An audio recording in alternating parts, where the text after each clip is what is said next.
When my husband's family kicked me out of their mansion with nothing but a suitcase, they thought they'd erased me from their lives. What they didn't know was that I secretly held $47 million in pre-IPO shares they believed were worthless. When the company exploded overnight, those shares dragged me into a world of wealth, power, and choices none of them ever imagined I'd have. With every door that opened to me, another closed on them, until the truth finally surfaced. By the end, I'd learned that revenge comes in many forms and silence is sometimes the most brutal of them all. I still remember the coldness of that night, how the California air felt thin, almost sharp, like it was warning me that my life was about to split in two. I stood at the top of those marble steps, staring down at the world I thought I belonged to. The Valdez estate glowed behind me, all stone and glass and wealth. But none of it felt like mine anymore. My father said, "You need to leave. Tonight." That was Mateo's voice, my husband's voice, barely meeting my eyes. I held my breath. "You're not serious." But he didn't flinch. He didn't move. He didn't defend me. His mother appeared behind him like a shadow, her arms folded like she'd been waiting for this moment since the day I married into their dynasty. "She betrayed this family," she whispered. "She has to go." I felt something squeeze tight in my chest. Betrayed? How? What did I ever do to any of you? No one answered. Just silence. Heavy, crushing. A suitcase was placed at my feet, neatly zipped, like they'd packed it hours ago. Like they'd known this was coming before I did. The gate clicked open at the bottom of the driveway as if on its own, waiting for me to walk out of their lives. Waiting for me to disappear. Mateo finally looked at me. He looked at me like I was a problem. A stain. An inconvenience. "I'm sorry," he murmured. I wanted to scream. To ask him why. To grab his arm and beg him to tell me this wasn't real. But something in me froze, some quiet voice inside whispering that this was the moment I needed to remember. The moment I broke. So I'd know exactly how to rebuild. I picked up the suitcase and stepped forward. One step. Then another. I could feel their eyes on my back, cold, judgmental, relieved. When I reached the bottom of the driveway, I turned around one last time. "I never betrayed this family," I said softly. A gust of wind swept through the courtyard, slamming the gate shut behind me.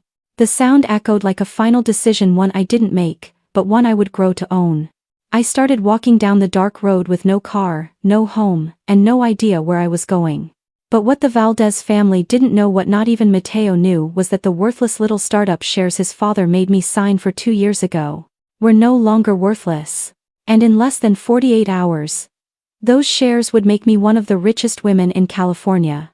They threw me out with nothing. They had no idea I was walking away with everything.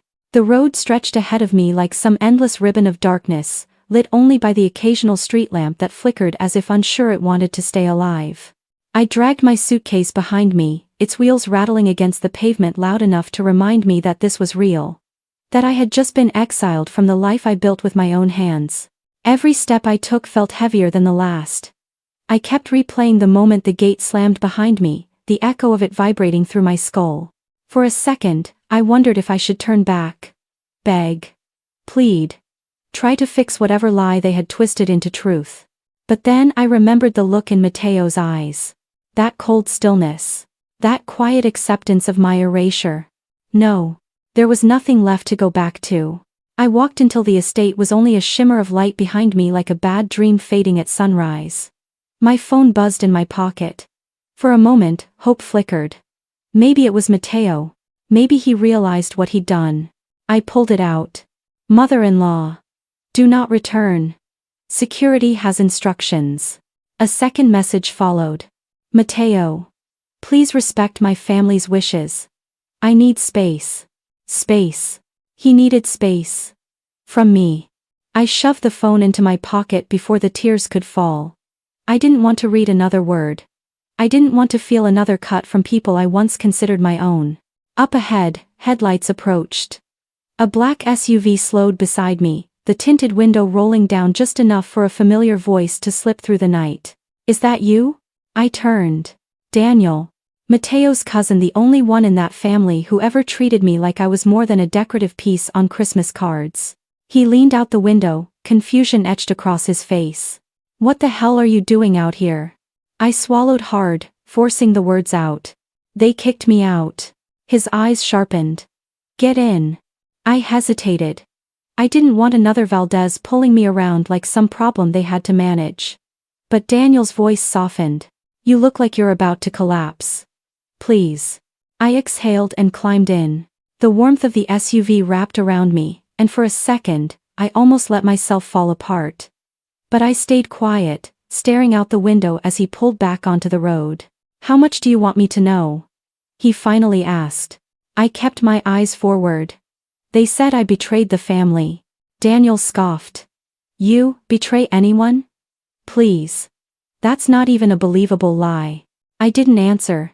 That silence seemed to bother him more than anything. He gripped the wheel. Tell me what happened. All of it. I shook my head. I don't even know. They never told me. They just pushed me out. He cursed under his breath. That doesn't make sense.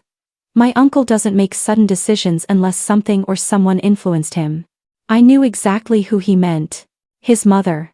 The queen of perfectly packaged cruelty. She said I didn't belong. Daniel hit the brakes slightly, not enough to stop the car, but enough that the pause said more than words could. That woman has never understood the meaning of belonging, he muttered. We drove in silence for a while, the city lights growing brighter as we approached the outskirts of Los Angeles. It felt unreal, like I had stepped out of my old life and into a void where nothing made sense. Then Daniel said something I didn't expect. You know. You're stronger than any of them. I blinked. Why would you say that? Because you built your life. They were born into theirs. You've always had to fight for your place. They've never fought for anything. His voice carried a weight I wasn't prepared for. You're going to rise out of this, he added. Just wait. He had no idea how literal his words were. No idea that the worthless shares they shoved in my face years ago, the ones they said were just symbolic, were now valued at nearly $47 million. I pressed my fingers to the window, watching the city move around us, my breath fogging the glass. This wasn't how my story was supposed to start. I was supposed to build a family, not run from one. But in that quiet moment, something in me shifted. Not anger. Not grief. Something calmer. Something certain. I whispered to myself, almost too softly to hear. Daniel glanced at me. What? I turned my head slightly. Just thinking. But what I really thought was this. They had kicked me out thinking I had nothing. They were about to learn I had more power than any of them could imagine. What would you do if the only person who cared was part of the family that broke you? Daniel dropped me off at a small boutique hotel in Westwood, far enough from the Valdez estate that I felt invisible, but close enough that the memories still clung to my clothes. I stood in the lobby with my suitcase, my entire life condensed into 28 inches of fabric and broken trust. The receptionist gave me a sympathetic smile as I checked in. Rough night? I returned a half-hearted smile. Something like that. When I finally stepped into the room, the silence hit me like a punch. No marble floors. No oversized windows overlooking vineyards. No husband waiting on the bed with open arms. Just a quiet room. And a heart that didn't know how to beat normally anymore. I locked the door behind me, slid to the floor, and let myself cry, not loudly, not dramatically. But with the kind of tears you cry when you realize your world was never yours to begin with. Why didn't he defend me? I whispered to the empty room. Why didn't he say anything? My phone buzzed loud in the silence. I wiped my face and checked the screen. Unknown number. You need to know the truth before they destroy you. Check your email. Now. My pulse spiked. I scrambled onto the bed, opened my laptop, and clicked into the inbox I hadn't touched since leaving the estate. One new message. Subject line. Proof. My fingers trembled as I opened it. Inside were screenshots, dozens of them, of messages between my mother-in-law and Mateo. Messages from the past 3 weeks. My eyes burned as I read. Mother-in-law. She's not fit for this family. She'll ruin our reputation. Mateo. I just need time to convince her to leave quietly. Mother-in-law. No. You make her leave, or we will. I felt the world tilt. Then another screenshot. A knife to the heart. Mateo. She's too emotional. She'll break under pressure. She's not built for this life. His mother. Exactly. Remove her. Remove. Like I was furniture. I felt nauseous.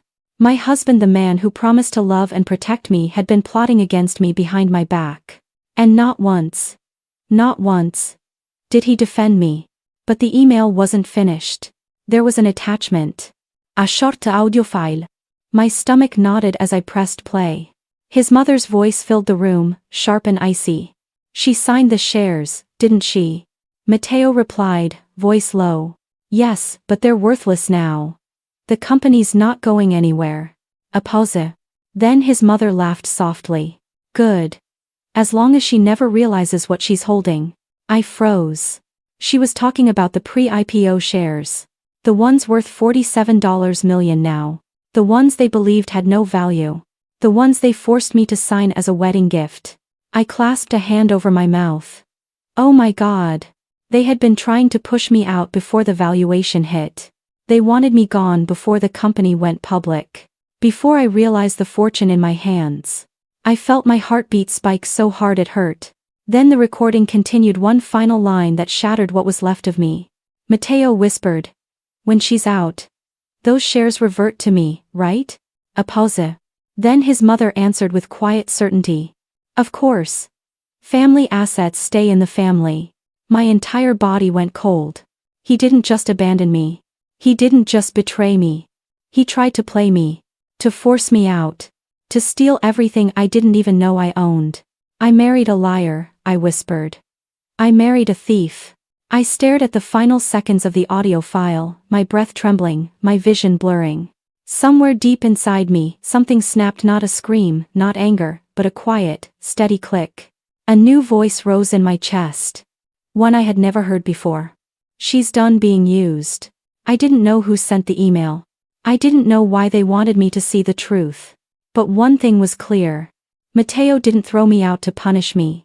He threw me out because he thought it would make him rich. And now? Now he was going to learn exactly who he underestimated. What would you do if the betrayal was deeper, colder, and more calculated than you imagined? He didn't sleep. Not even for a second. I sat on the edge of that hotel bed, staring at the laptop screen long after the audio file ended. The betrayal replayed in my ears, over and over, each repetition slicing deeper than the last. His voice. Me husband's voice. The same voice that once whispered love into my skin, now whispering plans to take everything from me. I folded forward, my hands pressed against my face, trying to hold myself together. He didn't love me. Not anymore. Maybe he never did. He loved what I brought into his life. He loved what he thought he could take from mine. I stood up abruptly, pacing the small room. My bare feet slapped against the carpet, too fast, too frantic. No, there's something missing, I muttered. This can't be it. There's more. The unknown sender, someone who clearly wanted me to know the truth, had torn the first layer of their lies. But the Valdez family was deeper than one email, one recording, one night of betrayal. My mind raced back through every moment I had brushed off. Every strange comment, every tense dinner, every cold look from his mother. Every time Matteo shut down a conversation about finances or partnership. How long have they been planning this? A knock at the door broke my thoughts. Soft. Uncertain. I stiffened. Who is it? It's me. Daniel's voice came through, muffled. I wanted to check on you. I hesitated, then opened the door slightly. He stepped inside, eyes sweeping the room, the swollen redness beneath mine, the laptop still glowing with the open email. What happened? He asked gently. I wanted to lie. To hide the humiliation. But the truth was already burning inside me, demanding to be spoken. I turned the laptop toward him. Listen. He listened. Not once did he interrupt. Not once did he flinch. But when the recording ended, something dark slid across his face, something I had never seen from him before. They did this? His voice dropped, low and dangerous. My uncle, Matteo, my aunt? I nodded. All of them. Daniel looked away, jaw clenching hard. They're going to regret this. I swallowed. Daniel, I don't even know who sent this. That doesn't matter right now. His voice shifted, sharp, protective. What matters is you. You're not going to face this alone. I sank onto the bed again, the exhaustion finally settling in. I don't know what to do, I admitted.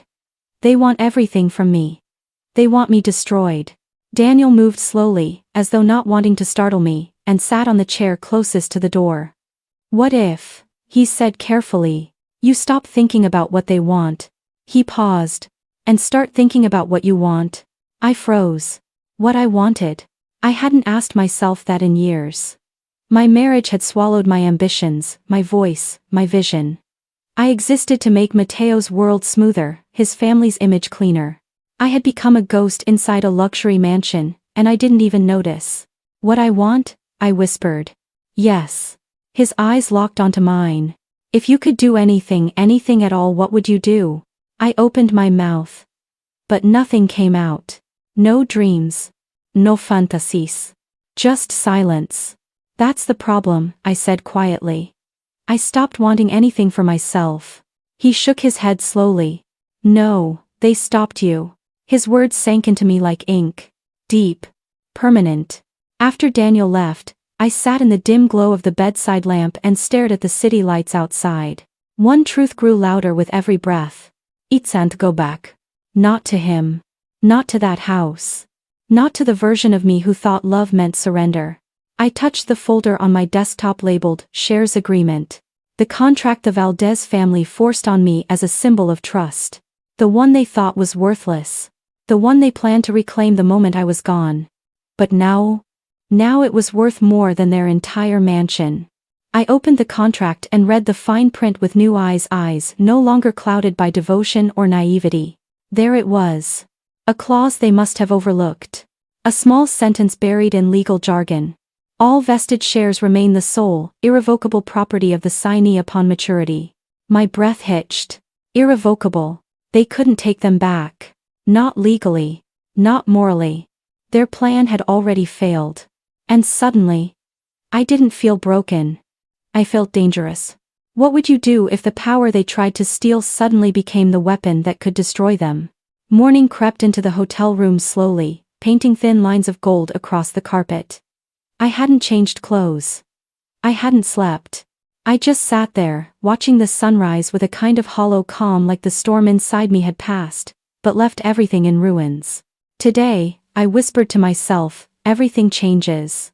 I opened my laptop again, pulled up the contract for maybe the 10th time, and traced that one line with my fingertip. Irrevocable property of the signee. Irrevocable. Mine. Untouchable. They didn't know. They couldn't know. Because if they did, they never would have let me walk out of that mansion alive. My phone buzzed on the nightstand, breaking the quiet. A new message. From the same unknown number that sent the email. They're already meeting with lawyers. They think they can recover your shares. Move fast.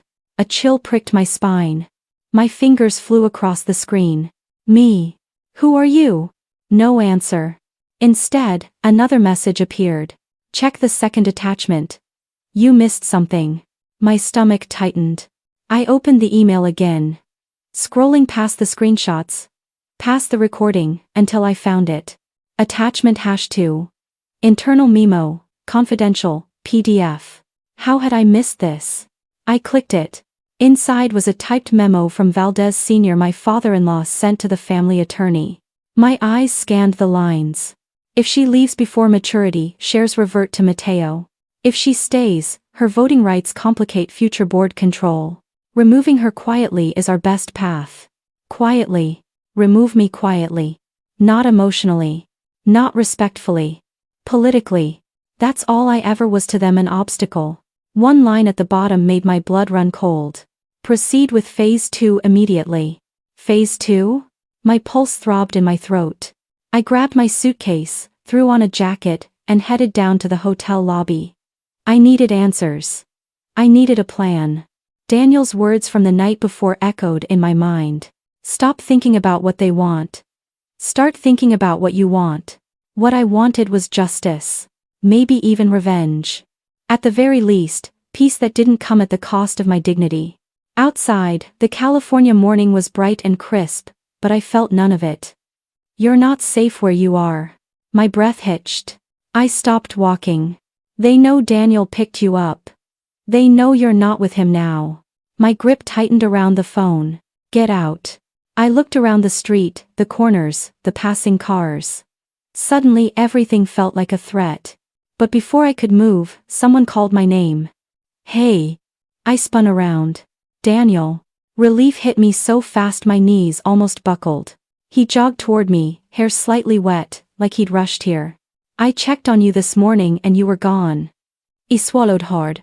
Someone is sending me messages. They know what your family is doing. They said I'm not safe. Daniel's expression hardened instantly. We're going somewhere they can't touch you. Where? I asked. He hesitated. Not here. And definitely not anywhere with a Valdez name attached to it. We got into his car again. But this time, the air between us wasn't filled with confusion or concern. It was filled with urgency. As we drove, I opened the memo again, rereading that last line. Phase 2. What do you think that means? I asked quietly. Daniel's jaw clenched. Probably nothing good. Silence filled the SUV, thick, tense, almost electric. Then he added. My uncle doesn't make vague plans. Phase 2 means step 2 of something they already started. My stomach nodded. Step 1 was throwing me out. Daniel didn't respond. He didn't have to. Then, almost as if the universe wanted to confirm my fears, my phone buzzed again. Unknown number. Facet character assassination. They're building a narrative that you're unstable. Check social media. My hand trembled as I opened Instagram. And there it was. A post from a Valdez family friend, one of those women who lived for scandals as long as they weren't her own. A blurry picture of me leaving the estate the night before. Caption. Sad to see her like this. She refused treatment again. Poor Mateo. My breath vanished. Treatment? I whispered. Daniel leaned closer. What the hell? Another post appeared. Then another. And another. The narrative was spreading fast. She needs help. She was becoming dangerous. Good thing the family intervened. I felt the floor of my world tilt. They're framing me, I said, voice barely audible. They're going to claim I'm mentally unstable just so they can take the shares. Daniel's hand tightened around the wheel. They're not going to get away with this. I closed my eyes. No. They're not. Because what they didn't know, what no one knew yet, was that I had already taken the first step in a war they didn't see coming. And I wasn't the same woman they threw out of that house. If they rewrote your story to destroy you, how far would you go to write it back? The Malibu air hit differently that morning, cleaner, sharper, like the universe had finally opened a window and let the poison out. I stood on the balcony of my penthouse, hair tangled from the wind, coffee untouched, eyes fixed on the horizon. I wasn't the same woman they threw out. I wasn't the trembling girl crying in a driveway. I wasn't the wife begging for respect. Something had shifted inside me. Something quiet, but final. And as I inhaled the cold morning air, I felt it settle in my bones. They had started a war they were never prepared to finish. At 10:12 a.m., my phone buzzed. A single name flashed on the screen. Harrison and Wells Legal Group, Manulavers. My very expensive new lawyers. I answered calmly. This is me. Good morning, my attorney, Eva Wells, said. Her voice was smooth, composed, and edged with that quiet savagery only top-tier attorneys possess. The documents have been reviewed. Everything is exactly as you suspected. I shifted my weight, heart thudding once. Meaning? Meaning, she said, your late father-in-law left a clause in the trust. One your husband conveniently ignored. A gust of wind swept across the balcony. What clause? That if the marriage legally dissolves, your ownership of the shares cannot be revoked and your husband's voting power drops by 40% if he attempts to force you out of the family business. My breath left me. Just gone. Like I'd been standing too close to the truth and it punched me straight in the chest. So all this time, he couldn't actually remove me? No, Eva said. He couldn't. But he tried to anyway, banking on the fact that you didn't know the fine print. A tremor of anger flickered through my fingertips. Smell, at first. Then larger. Then burning.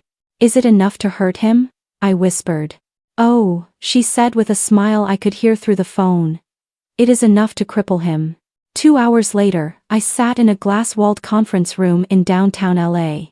The city sprawled below us like a glittering map of opportunity. Eva spread files across the table, thick documents, sealed envelopes, highlighted clauses.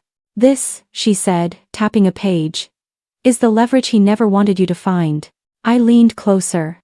The paper held more power than a weapon. And more danger too. My $47 million wasn't just wealth. It was a throne. A lever capable of tilting the entire empire. I asked quietly, if we move forward, what happens to him? Eva glanced up at me. Expression unreadable. Do you want the legal answer, or the moral one? Both. Legally? He loses control of the company, the board turns on him. And his siblings will panic. They relied on him for stability. And morally? She tilted her head. He will suffer the humiliation he once inflicted on you tenfold. I swallowed hard. Not because I feared the outcome, but because part of me wanted it. All of it. Tell me what happens next, I said. Eva smiled again, slow and sharp. We begin phase 1 today. We drafted letters. We prepared filings. We collected every violation he'd hidden. Every manipulation. Every breach of his fiduciary duties. Every fallen domino he thought would never matter. It was strange, almost surreal how quiet the room was while we built a strategy powerful enough to dismantle a dynasty. Quiet. Precise. Surgical. At one point, Eva paused and looked at me. You're unusually calm, she said. Most clients shake during this part. I met her eyes. I shook when they threw me out, I replied softly. I shook when they told me I was nothing without them. I'm done shaking. Just after sunset, as we wrapped the final documents, my phone buzzed again. This time, it was him. My husband. A single message. We need to talk. Now. I stared at the screen, heartbeat steady. Steady. Steady. Eva glanced over. You don't have to answer. I know. But I did anyway. I texted back. Where? His reply came immediately. The house. Alone. The house. The same house where his family threw me out. The same driveway where I stood shivering in the cold. The same threshold they pushed me across when they shut the door behind me. My pulse didn't spike. Not this time. Instead, a strange calm washed through me, heavy, cold and absolute. I rose from my seat. I guess chapter 1 of our war starts tonight, I murmured. Eva looked up sharply. Are you sure you want to go alone? I nodded. It's time. Because he thought he was summoning the woman he broke. But the woman walking into that house now? She wasn't breakable. Not anymore. And he had no idea what was coming. As I grabbed my keys, my phone buzzed again, another message from him. But this one made my skin crawl. Come before 9. There's something you need to see. Something I need to see. My breath hitched once, sharply. Because the last time he said that, everything in my life shattered. What was waiting for me inside that house? A confession? A trap? A truth worse than the lies? I stepped toward the elevator. Whatever it was, I was ready for it now. The Pacific Coast Highway was almost empty that night, just a ribbon of fading gold stretching into darkness. My headlights carved through the quiet, the hum of the engine the only sound steady enough to keep my nerves from unraveling. I hadn't driven this road since the night they exiled me. Since the night everything I thought I knew about family, loyalty, and marriage bled out on a marble doorstep. Now I was driving toward the same house. But I wasn't the same woman. The sky dimmed to a bruised purple as 9 p.m. approached, and with every mile, a sinking, electric tension built in my chest. He said there was something I needed to see. That alone terrified me more than any insult, any betrayal, any threat his family had ever thrown my way.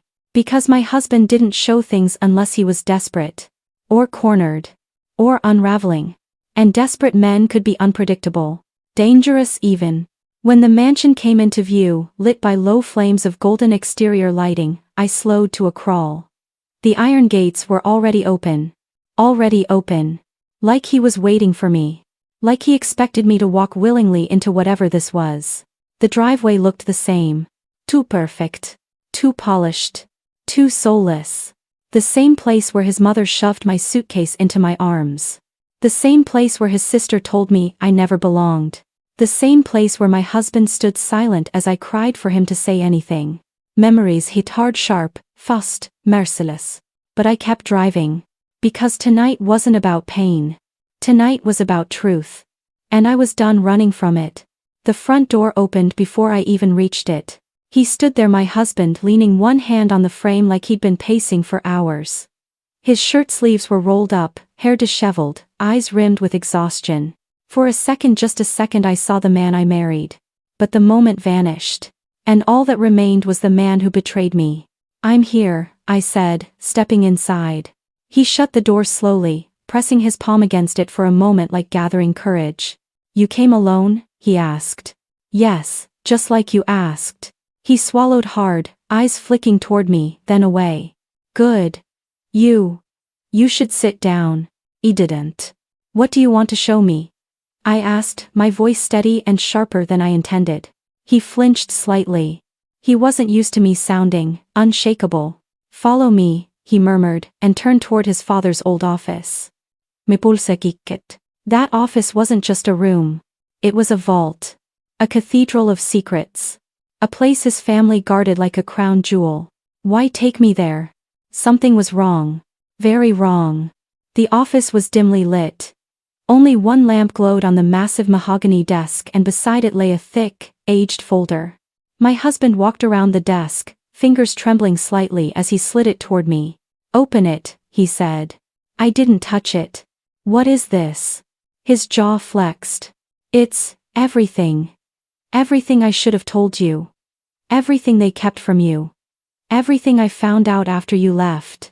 My heart pounded so loudly I thought he might hear it. He gestured again. "Please. Just open it." With numb fingers, I lifted the cover. The first page made my breath freeze. A DNA report. With his father's name on it. And a second name underneath. A name I didn't expect. A name that made my vision tilt, my stomach drop, my knees weaken. Not mine. Not his mother's. Not his sister's. Not anyone from the family. My eyes scanned it again, praying I'd misread it. But he hadn't. It was the name of a woman I knew. A woman I had trusted. A woman who had comforted me during the worst moments of the marriage. No, this couldn't be real. "What is this?" I whispered. He dragged a hand down his face. "I didn't know. I swear I didn't know. My father hid it for decades." Another page. And another. A trail of documents. Checks. Hidden accounts. Photos. A timeline of lies stretching years before our marriage. And intersecting directly with my life. Then I reached the final document. The one that shattered something inside me. A notarized letter from his father, dated 3 months before he died. I read it once. Then again. And again, because my brain refused to accept it. My husband watched me, chest rising and falling fast. "I found it yesterday," he whispered. "And everything makes sense now." My throat tightened painfully. Tears blurred my vision. "Why didn't you tell me?" I choked out. "Because I didn't want it to be true," he said. I stepped back. Hard. Like I'd been shoved. The office spun. No. This was impossible. This was horrifying. Because the letter revealed. I couldn't even say it. Not yet. I clutched the edge of the desk to keep myself from collapsing. "What do you want from me?" I whispered. He stepped toward me slowly, eyes haunted. "I want you to understand."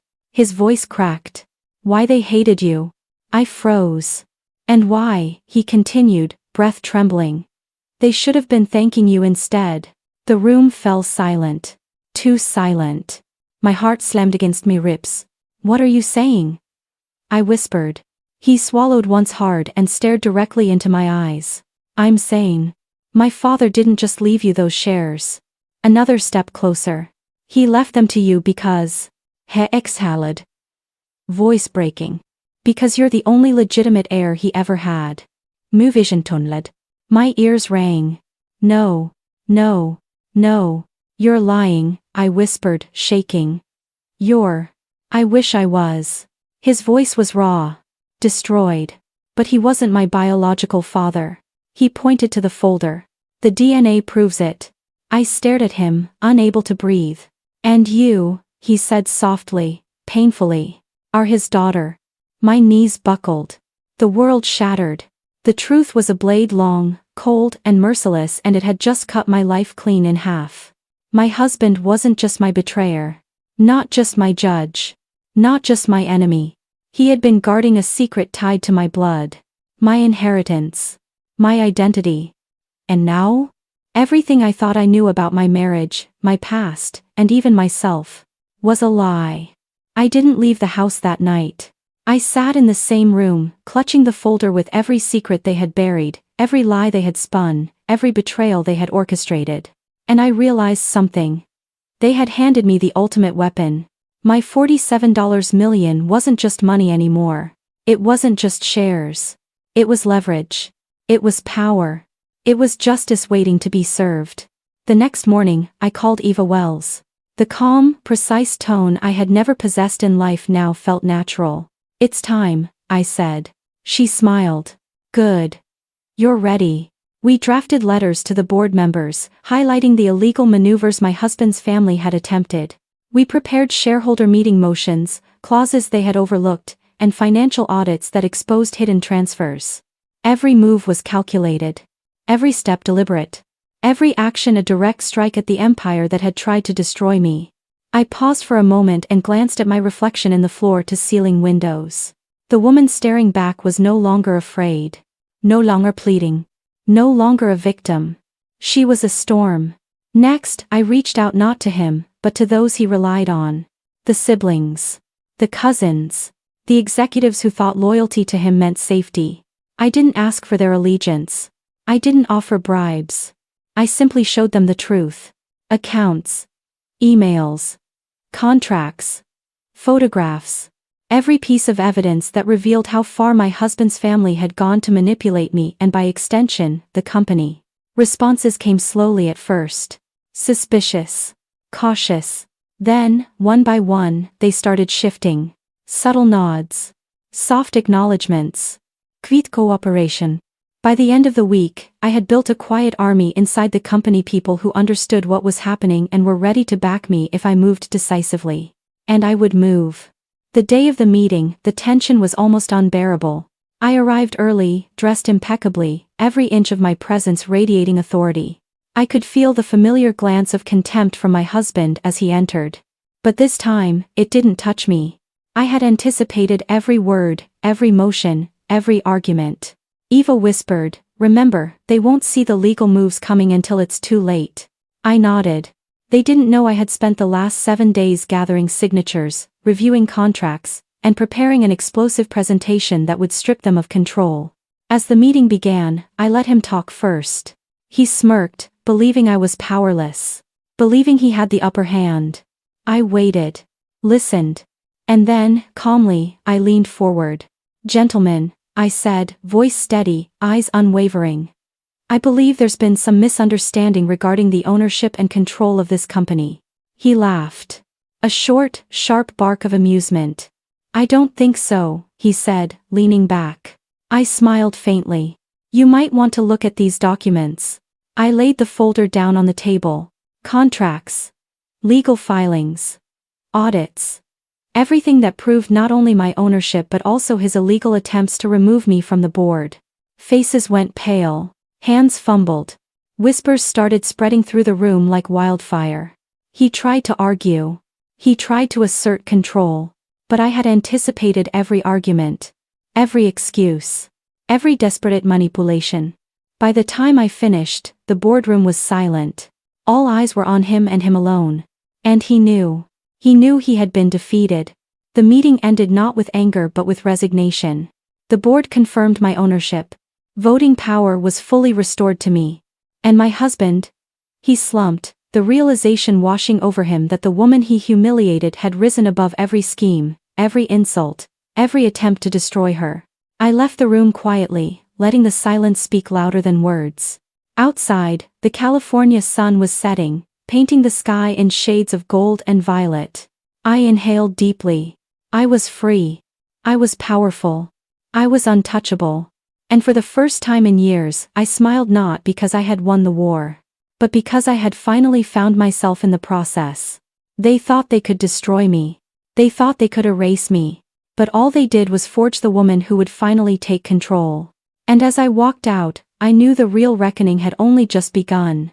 The question was, how far would they go to stop me? The house was quiet when I returned that night.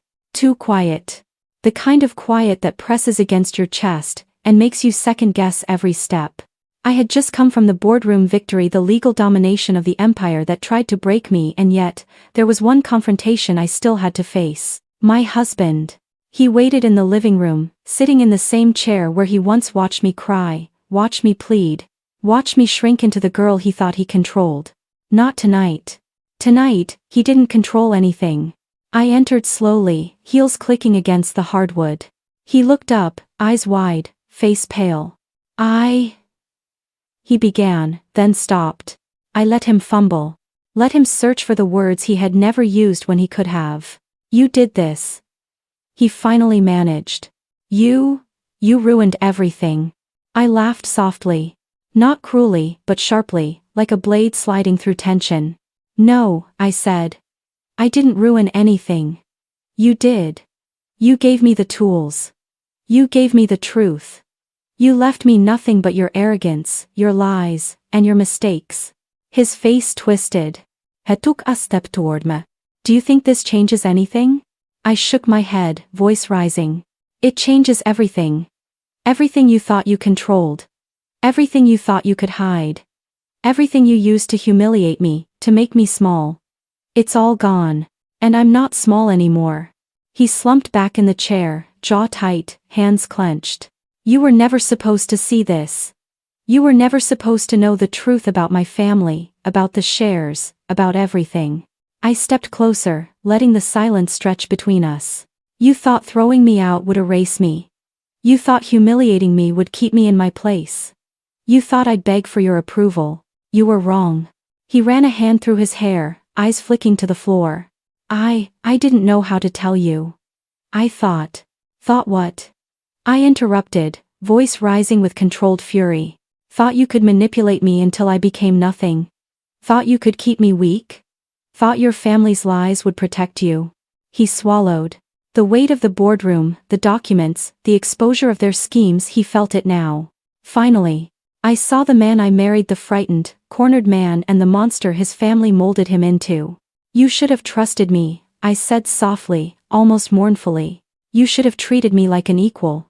But instead, you humiliated me in front of everyone. Your mother. Your siblings. Even your friends. He flinched. Yes, he admitted. Maybe I was afraid. Afraid of losing control. Afraid of what you might do if you knew the truth. I leaned in closer, voice dropping to a whisper. Well, now you know. And I'm done being afraid. For a long moment, we just stared at each other. The past months. The betrayals. The lies, all of it hung heavy in the room. And then he said, quietly, brokenly. I never realized, you were stronger than me. I didn't answer, I didn't need to. I let the silence speak. I let the truth of his failures fill the space. I let him feel, finally, the weight of every cruel word, every dismissive glance, every attempt to erase me. Then, quietly, I turned and walked toward the door. He tried to reach for me. His hand hovered midair. But he didn't look back. Before I stepped into the night, I said one final thing. You built a world where you thought I had no place. But it's mine now. Every piece of it. And the moment you think you can touch me again. I paused, letting the words hang. You'll realize I'm nothing like the woman you left behind. The night air hit me like a storm as I stepped out. For the first time in years, I felt untouchable. I had conquered the empire. I had faced the man I once loved. And I had survived. But deep inside, a part of me knew the final battle against him, against his family, against every hidden betrayal was still ahead. Because even in victory, I knew, they wouldn't stop until they tried to destroy me completely. The morning after the confrontation, I thought I had won. The boardroom had confirmed my control. The legal filings had secured my shares. The documents were irrefutable. I thought the hardest part was over. I was wrong. By mid-morning, Eva's phone buzzed relentlessly. Emails, texts, calls. Some of the shareholders are pushing back, she said, voice tight. They're claiming irregularities in your filings. They're questioning your sudden acquisition of voting power. My pulse hitched. Not with fear, but with irritation. I had accounted for every clause, every loophole, every possible attack. Or so I thought. Apparently, someone had gotten wind of my strategy before it was fully executed. I leaned over the table, scanning the reports she handed me. Executives who had pledged loyalty were now hesitant. Family members were trying to maneuver behind the scenes. Even the media was sniffing around. It wasn't just a boardroom fight anymore. It was a war. By noon, my phone rang. It was him. "You think you've won," he said, voice calm, almost teasing. "But the truth is, you're not untouchable. Not yet." My hands tightened around the edge of my desk. "What do you want?" I demanded. "Just a conversation," he said smoothly. "A simple chat before things get messy. Think of it as a warning." I hung up. I didn't feel fear. I felt annoyance. A warning from a man who underestimated me for years? Weeks passed, and cracks began appearing in my newfound power. A trusted executive suddenly questioned an important filing. A board member hinted at a secret alliance forming against me. Even Daniel, whose loyalty I thought unwavering, began hesitating when discussing strategic moves. I realized the fight wasn't just external. It was internal. People I thought I could count on were wavering. And that's when I understood. Victory isn't just about holding power. It's about maintaining it. Against everyone who ever thought they could take it from you. Then came the email that made my stomach drop. Anonymous sender. Phase 1 is collapsing. Be careful. They know you've moved against them. I read it twice. 3 times. The message was simple. And terrifying. Someone inside my circle had betrayed me. Someone I trusted. Someone who could destroy everything I'd worked for. It wasn't panic that hit me. It was calculation. Focus. I lit a cigarette, staring out the window at the city below. The glow of the streets mirrored my mood. Chaotic, restless, alive. I wasn't about to let a single traitor hidden in plain sight undo everything I had built. By nightfall, I had a plan. I would root out the betrayal. I would expose the saboteur. I would turn their own fear against them. Because they thought they could stop me. They thought a few whispers, a few doubts, a few manipulations, would weaken me. They were wrong. I had survived humiliation, betrayal, and a family that wanted me gone. And I wasn't just going to survive this. I was going to dominate. And anyone standing in my way would regret it. I didn't know who the traitor was yet. But I was about to find out. And when I did, there would be no mercy. The weekend was quiet, too quiet. I should have been celebrating my victories, reviewing contracts, finalizing deals. Instead, I sat in my office, eyes scanning every message, every file, every email chain. Because the anonymous warning from the previous week had rattled me. And I wasn't about to ignore it. Someone had tried to manipulate the outcome of my empire. Someone had tried to undermine me. And I intended to find out who. Daniel arrived mid-morning with coffee and a stack of financial reports. "Morning," he said cautiously. I didn't return the greeting. My eyes were on the laptop, tracing emails, metadata, timestamps. "Something wrong?" he asked. I glanced up, eyes narrowed. "Do you know about an anonymous tip sent to the board last week?" He shifted uncomfortably. No, not really, just rumors." I leaned forward. "Rumors that tried to destabilize me. I know someone here is playing both sides." He froze. As if the words hit him physically. And for the first time, I saw fear in his eyes. By late afternoon, I had traced the digital fingerprints of the anonymous warning. It wasn't a board member. It wasn't an executive. It was someone close to me. Closer than I had imagined. My hand trembled slightly as I opened the final folder. Inside was undeniable proof. My husband. He had secretly orchestrated the warning, hoping to weaken me from the shadows. hoping that fear and chaos would make me vulnerable again. Hoping to reclaim control. He had played every side of this game. The family, the board, even Daniel, he had manipulated all of them to set me up. The realization hit me like a punch to the chest. Not only had he betrayed me years ago, he was still trying. I called Eva immediately. Phase 2, I said firmly. It's no longer just about legal action, it's about exposing a traitor. She nodded. We can trap him. Make it undeniable. Public. Final. I spent the rest of the night preparing. Emails flagged. Evidence cross-checked. Phone records, financial transfers. Board communications, every piece of manipulation catalogued. By morning, I had everything I needed. And for the first time, I felt that delicious, cold thrill. The woman who was once humiliated was about to destroy the man who thought he could control her. The next day, I called an emergency meeting. The board assembled, whispering. Suspicious glances exchanged. He walked in, confident, smug. Until he saw the folder on the table. I stood at the head of the table. There's something everyone needs to see. Step by step, I laid out the evidence. Step by step, I revealed the manipulation, the lies, the secret schemes. Step by step, I exposed my husband as the traitor. By the time I finished, the room was silent. Faces pale. Eyes wide. No one moved. No one spoke. And then. He spoke. You can't prove any of this.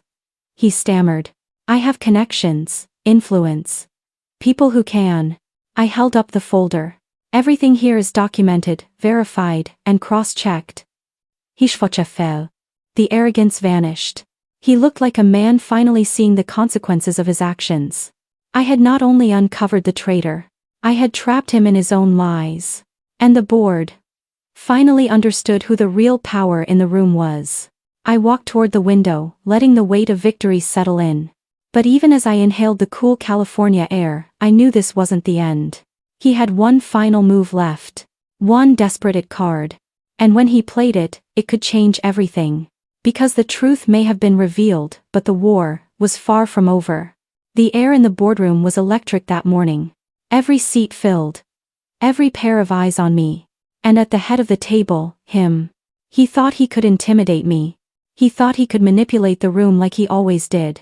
He thought the last revelation would be his saving grace. He was wrong. I didn't wait. I didn't hesitate. With calm precision, I laid out the plan for the board. Contracts voided. Shares reassigned. Voting rights permanently adjusted. Legal actions for fraud and deception initiated. Every move a direct strike at him and his allies. He tried to interrupt. He tried to argue. He tried to regain control. But the board listened to me. The executives, the family, even Daniel, loyal to me in ways they never were to him, watched as his empire unraveled in real time. By the end of the hour, he wasn't in control of anything. The shares, the power, the company, they were mine. And it wasn't just legal. It was poetic. Next, we went public. Press releases, verified reports, and documents made it impossible to deny.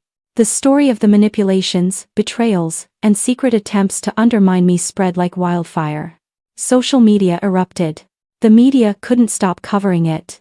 The empire he had built on lies, arrogance, and manipulation. Exposed. And he had no one to blame but himself.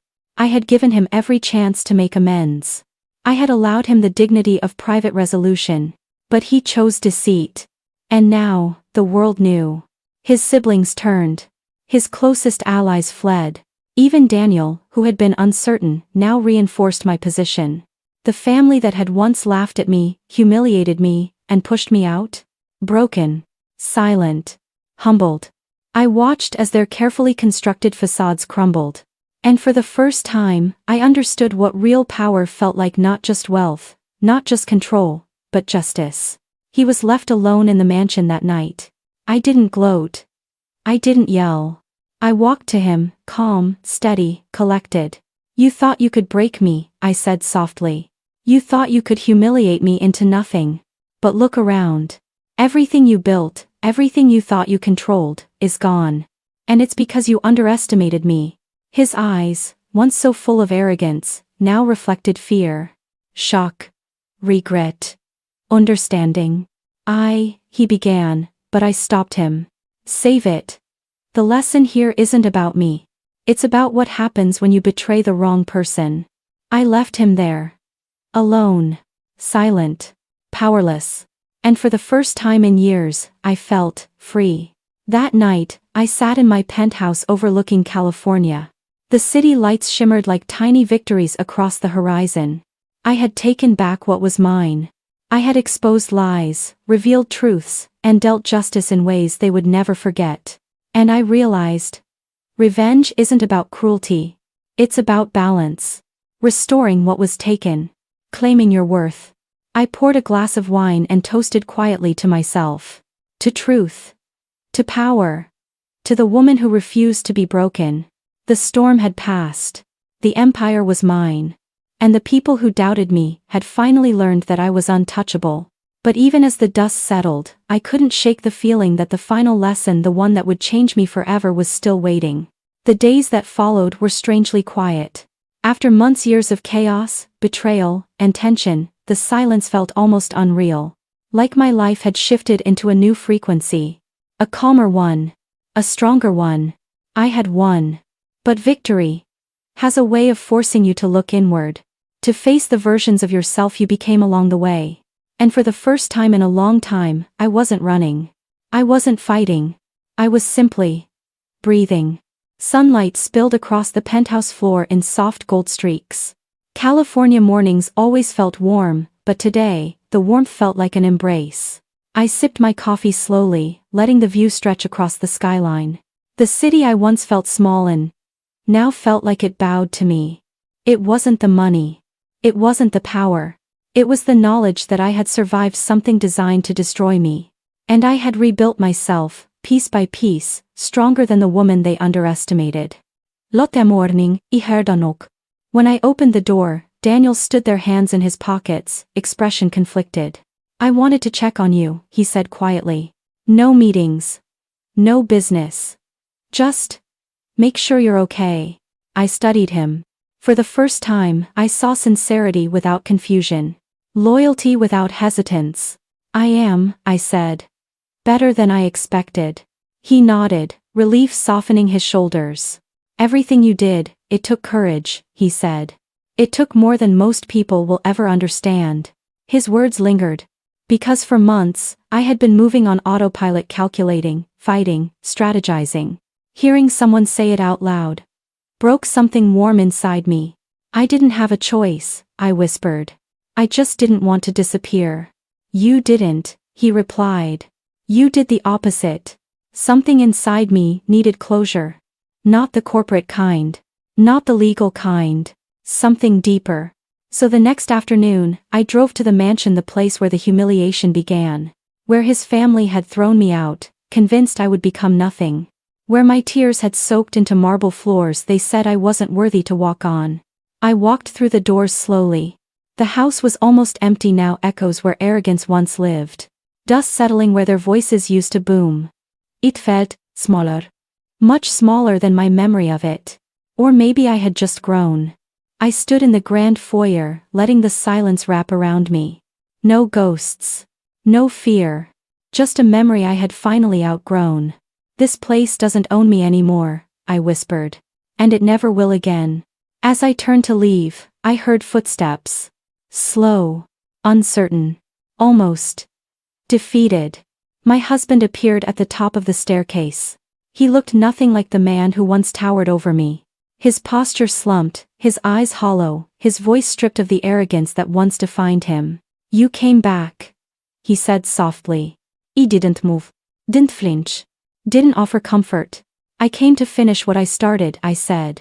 He swallowed hard. Everything's gone. My influence. My standing. My family, what's left of them, blames me. I gave a faint nod. That's what happens when you choose destruction over loyalty. He stepped closer. I never thought you'd actually beat me. I didn't beat you, I corrected. You destroyed yourself. I just stopped letting you take me down with you. The truth settled between us like a final verdict. He sank onto the bottom step, head in his hands. For a brief moment, I felt a flicker of something, sympathy, maybe. Not for him. But for the version of myself who once loved him. You're stronger than I ever gave you credit for, he whispered. And I'm sorry. For everything. I closed my eyes. Let the words wash over me, but not into me. They weren't for me. They were for the man he could have been. Forgiveness isn't about erasing pain. It's about refusing to carry someone else's choices anymore. I don't need your apology, I said gently. I just need you to understand one thing. He looked up slowly. You can't hurt me anymore. And the moment I said it, I felt something lift off my shoulders. Like a weight I'd been dragging for years had finally dissolved. I left the mansion without looking back. The doors closed behind me, not like an ending, but like the final page of a chapter I had long outgrown. As I stepped into the sunlight, something inside me shifted. I wasn't running from my past anymore. I was walking toward a future I had earned. A future that belonged to me. And with every step, I felt lighter, calmer, almost free. But just as I reached my car, my phone vibrated. A single notification lit up the screen. One that would lead to the final revelation of everything I had missed. A revelation that would change how I viewed my journey, my power, and myself. The truth I was about to uncover wasn't about revenge. It was about who I had become.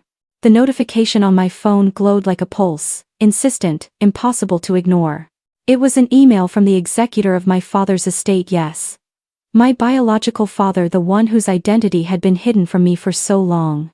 The email contained a single attachment. A final letter, unopened until this moment. And as I opened it, the words on the page made me inhale sharply, a mixture of shock, understanding, and closure. To my daughter, whom I never got the chance to raise. If you are reading this, it means you have discovered the truth about who you are. I always knew one day you would stand stronger than anyone expected. I left you these shares, this power, not to punish my family, but to ensure you could claim the life you deserved. Never forget, strength isn't born from victories alone, but from surviving betrayal and refusing to be broken. Use it wisely. Love, Dad. I read it twice. 3 times. And for the first time in my life, I didn't feel anger. I didn't feel betrayal. I didn't feel grief. I felt whole. Everything I had fought for, everything I had endured, everything I had overcome, it wasn't just revenge or power. It was my inheritance. My identity. My life. Finally reclaimed. I returned to the mansion one last time, not to confront, not to gloat, but to leave a message for those who had doubted me. A simple note, slipped under the main door. The woman you tried to destroy is stronger than you could imagine. This chapter ends. The future belongs to me. And as I walked away, the mansion shrank in my rearview mirror, not a fortress of control anymore, but a relic of what I had survived. I didn't look back. Because the past only holds power if you let it. And I didn't. Standing on the balcony of my penthouse later that evening, I gazed at the horizon. The city stretched endlessly, a mosaic of possibility, opportunity, and promise. I realized that the journey wasn't about wealth or revenge alone. It was about reclaiming identity. It was about turning humiliation into power. It was about surviving betrayal, trusting yourself, and refusing to be defined by anyone else's perception of you. I had been exiled, humiliated, and underestimated. And Yamaku, unbroken. Stronger. Wiser. Free. If you've ever been doubted, betrayed, or humiliated, remember this. Your power lies in reclaiming yourself. No one can define your worth except you. What would you do if you were in my shoes? Have you ever faced betrayal and turned it into your strength? Tell me your story in the comments. And if you want to hear more real-life stories of strength, revenge, and ultimate empowerment, don't forget to subscribe. The storm may come, but you always have the choice to rise. The journey is complete. The past confronted. The empire secured. The woman finally